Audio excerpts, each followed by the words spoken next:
political protest में हम चाहता है कैसे काय दे इंडिया मनुंग सिदा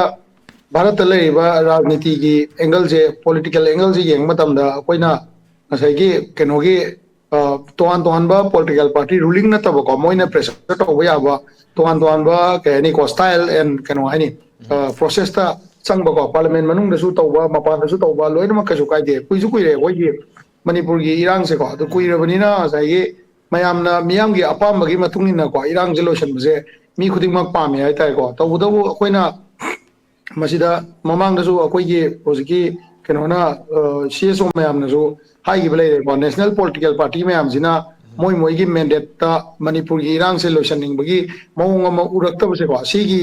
मतंग ने ये मतार गदी होज़िक ले रिबा पार्लियामेंट सेशन मनुंग जिदा प्रोटेस्ट अमा चथाव वाइब से याम चुमे अदुबो प्रोटेस्ट तो क्या इफेक्टिव होइना तौबंग हमदेनो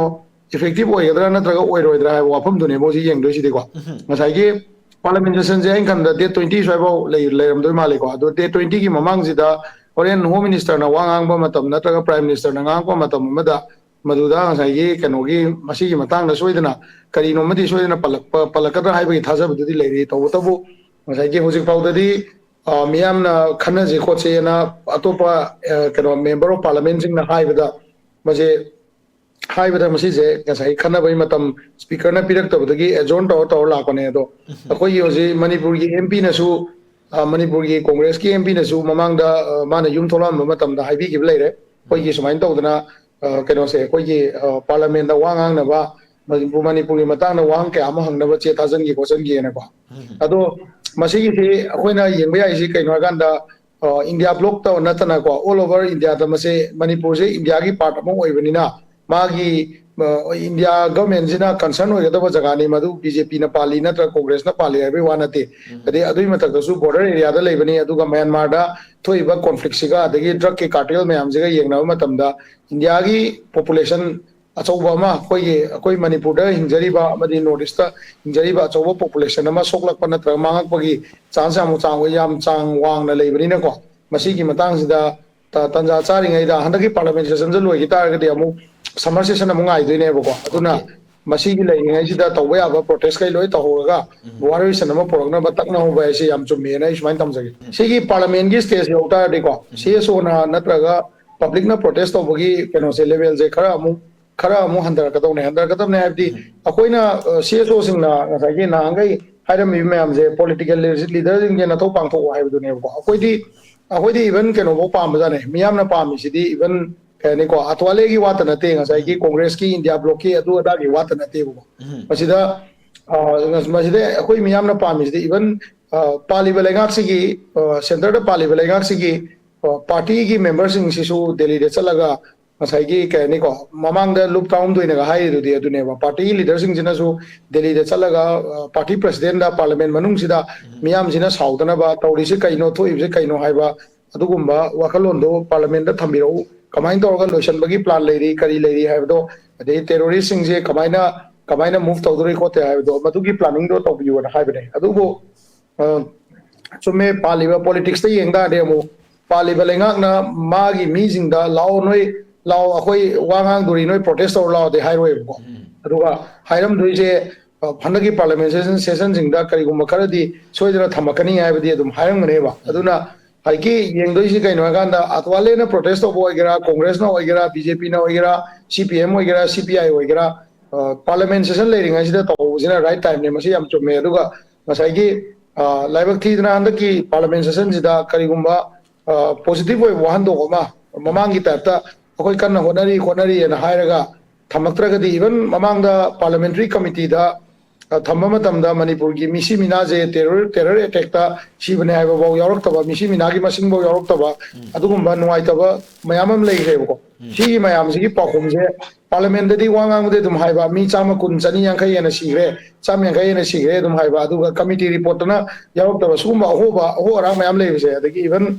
ड्रोन अटैक सी कनोना इंडिया की टॉप आर्मी ब्रांच ना नतगा रिटायर्ड ऑफिसर सिंगना मोय तौथोके ना हायगा एनआईए की रिपोर्ट ना मो थोएगा ने यारपसे सुगुम्बा हो अराक्सिगी मतंगददी खरदी इंडिया की इंटेलिजेंस अदे इंडिया होम डिपार्टमेंट जिना मणिपुरी रांगजे कमाई येंगे गाइदो हाइबदुदी ऑल ओवर इंडिया की मियाम सिदा थंबिरकुदा इंडिया की स्ट्रेटेजिक इंपोर्टेंस अदगी बीजेपी की पॉलिसी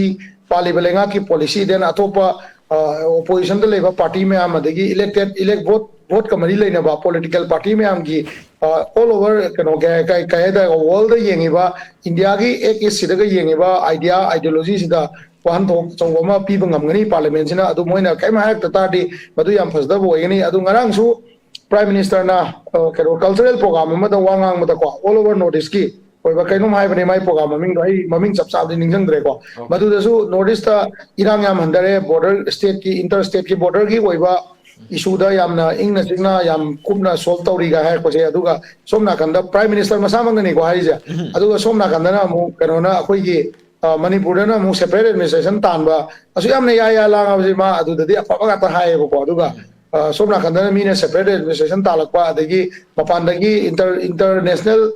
फंडिंग लापा देन अखोई मणिपुर गुंबा लमदा इंडिया दा थोक्त्रिबा ड्रोन बॉम्बिंग तौब इवन पाकिस्तान की लामीन बो कनो जम्मू काश्मीर बौद कायना तौब थबक नते सिजे को मोटार खरा कापै वाने को अतोब कछु लेते अदुना मसी यामना क्रिटिकल ओइबा पोने हंदके पार्लियामेंट सिदा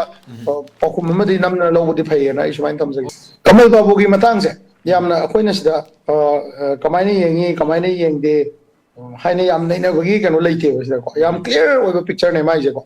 अखोई मसी मागी आर्मी कैम्प सिगी मतकता प्रजाना कैसु कैम तौब थोदो को ngमोय कोइदी प्रोटेस्ट तौरगा वारा तोक्सगिने हाइबगी स्टाइल दुनेब लाकदोइसे को अदुगा कमल बाबू की इशू सी कनोना ऑल ओवर मणिपुर की इशू होइना इशू ने चलक्तब मानबगी मौंग अमसु अदुम लाय हाइताय लापा हाइबदी जेसीना लोकलिबा तौरिबा थबकसिंगदा हाइगे जेसीना लोकलिबा तौरिबा थबकसिंगदो अतोपा डिस्ट्रिक्ट सिंग नत्रगा सीएसओ अचौबसिंगदा इम्पैक्ट याम कन लैतबा मानबगी मौंग अमसु लैको हाइगे कहनी कमल बाबू मांगिबजे आर्मी के मनुंगदगी मांगिबने अदुना मसे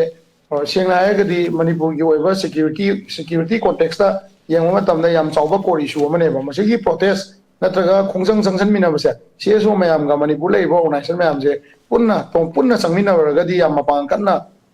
चंगबा यागदबा अदुगा मसिगी चपचाबा पाखुम अमसु लौबा यागदबा यौदी ओइबने अदा साइगी पीएमबीओ अखोइगी हजि लैसे जेसीना खोंजंग संगसन मतमदा कमल बाबू की जेसीना लाउथरोको मतमदा कहने को तोान ऑर्गेनाइजेशन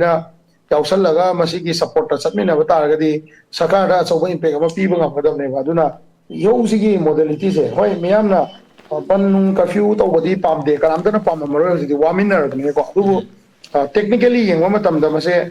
कमल बाबू की केसे तोान लैरिबा मणिपुर लैरिबा पॉलिटिकल पार्टी सिंगसिनासु हजै दिल्ली दा मोय इंडिया ब्लॉक की करी की प्रोटेस्ट का तौसिदा मोयनसु मेमोर कमल बाबू रिलेटेड होइबा मेमोरेंडम खरा मिनिस्ट्री ऑफ होम दा सबमिट तौबिबा अदगी आर्मी की टॉप ब्रास ता मसिगी मतांगना हाइबा याम टेक्निकल होइबा पोने बसे कोई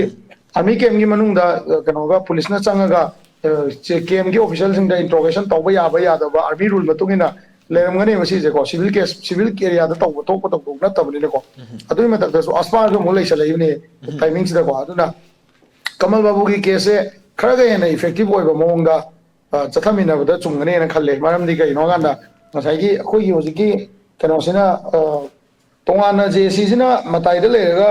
तौरपगा अखोई इवन पॉलिटिकल पार्टी में हमदसु अप्रोच अमा तौबा मा चंगी कमल बाबू की कनोसिना जेसीसिना होजि इंडिया ब्लॉक की आदा तकरिबा सिंगसिदा सिगी मरक्तसु जेसी की मेंबर खरा नतगा मोइगी कहीं हाई तारे को फम पाई मी खरा चलगा इंडिया ब्लॉक से पुनः आदा प्रोटेस्ट तौकान कमल बाबू कमल बाबू इशू से एज अ पार्ट अमोइना मसे ऑल ओवर इंडिया दा खंगन चंगी तौबदी एनडीटीवी दगदी याव कोलक्तना खरदी उरेको अदासु इफेक्टिव ओइबा हाइबम लेदना को कई कैबिनेट ता नुमितसी मनुंगदा कमल बाबू हिंगना पुथोकनी हायु एना हाइबसी कैबिनेट ना हायकदो मानदे मरमदी इंक्वायरी चथरी मदो अखोई कमाइना हायक ते ममांग जु चीफ मिनिस्टर ना हाई बिलेरे आई लाई मक्तिना तमनी गायना हाई बिलेरे अदु माइना दुम हायकदो माले अदो मसी इफेक्टिव ओइना तौबसे कमाइना तौदोइनो हाइबसे ओनली पर्टिकुलरली कमल बाबू की मतंग सिदा कई हनी को मणिपुर मियाम की ओइबा कन्वेंशन अमा कौरगा असिदा खंगई मैम कौरगा मसिदा पॉलिटिकल पार्टी की लीडर मैम सिसु कौबा संगे कौरगा फमिना कांदा पॉलिटिकल पार्टी सिंगना करम प्रेशर तौबा यानी अदुगा सीएसओ सिंगना करम प्रेशर तौबा यानी हाइबदो खन्नरगा तौबा नत्रदी याम कुइना तौसलगदी मियाम जे वारकदा अदो वारा कांदा होरेन अखोई की मणिपुर दा जेसी गा यहू तौमिनबसे इवन सीएसओ जो माइने याम कुइना तौसलगदादी प्रजा जे नाकपाक तारकपा वारकपा अदगी वाखन मानरक्तबगी स्टेज से वांगना चलेबा अदो हुजिक पोंपोंग सारिङै मनुङसिदा नेशनल कैपिटल दा हुजिक पार्लियामेंट सेशन जु लैरि सिदैदा जीरो अवार्ड हंगबा याबा वांग अदगी अतै अतै मिनिस्ट्री ऑफ होम दा हंगबा याबा देन अखोइना चिठी थाजन याबा करी करिनो येंगा टेक्निकल स्टेप सिंग दुसु चुमना लहौबा चुमगनी अदुगा होय जेसीना तो थबक खुदिंगमक्ता अइना सीएसओ याउदे हाइबदि नते CSO मयामना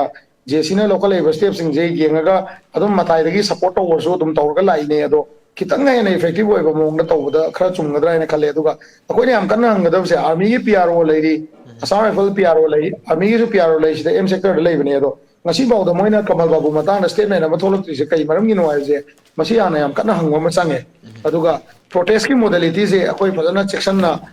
technically tawba aduga ngasai gi keno iyo oina tawdana akoi kyam koina tawraga kyam effective oi bi ai haiba potu su phajana khangom change adagi supreme akoi gi high court lai gi ba GOC na ngasai gi matam khara pibi ona har ki do ma gi response lakrab jala lakrib jala madugi matam do moina kyam koina logi doino haiba su high court ki through da pressure ama tawon ba ma madu su mathau tabra haina ismain tamjagi